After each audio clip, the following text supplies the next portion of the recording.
ఉన్నాయని BJP MP DK అరుణ అన్నారు. కేసీఆర్ అవినీతిపై పోరాటం చేస్తామని అధికారంలోకి వచ్చిన రేవంత్ రెడ్డి ఇప్పుడెందుకు మాట్లాడడం లేదని ప్రశ్నించారు.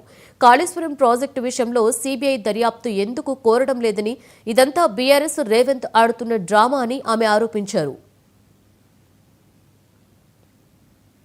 అవినీతిని ఇప్పటిదాకా బయటపెట్టకపోవడం, ఒకరి మీద ఒకరు కేటీఆర్ మీద రేవంత్ రెడ్డి మాట్లాడతారు, రేవంత్ రెడ్డి మీద కేటీఆర్ మాట్లాడతారు.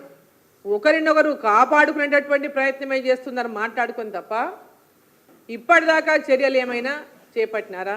కాళేశ్వరం విషయంలో రేవంత్ రెడ్డి గారు ఇప్పటిదాకా అధికారంలో లేనప్పుడు మాట్లాడిన మాటలు ఒకసారి గుర్తు చేసుకుంటే, అధికారంలోకి వచ్చిన వెంబడే మా పార్టీకి అధికారం ఇవ్వండి, మాకు అధికారంలోకి వచ్చిన వెంబడే తెలంగాణను దోచుకున్నటువంటి వాళ్ళకంతా కూడా అవినీతి పరులను అందరినీ కూడా వాళ్ళంతా దోచిను నేను ఇంత దోచుకుంటా, ఒకరు మీరు నన్ననండి నేను మిమ్మల్ని అంట అనే ధోరణితోనే ఇవాళ తెలంగాణను వారు దోచుకున్నారు, ఇప్పుడు మేము దోచుకుంటున్నటువంటి తీరులోనే రాష్ట్ర ప్రభుత్వం తెలంగాణను దోచుకుంటుంది తప్ప తెలంగాణలో అనేక హామీలు ఇచ్చి తెలంగాణ ప్రజలకు మోసం చేసి అధికారంలోకి వచ్చి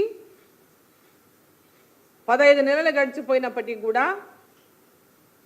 ఇప్పటిదాకా ప్రజలకు ఇచ్చిన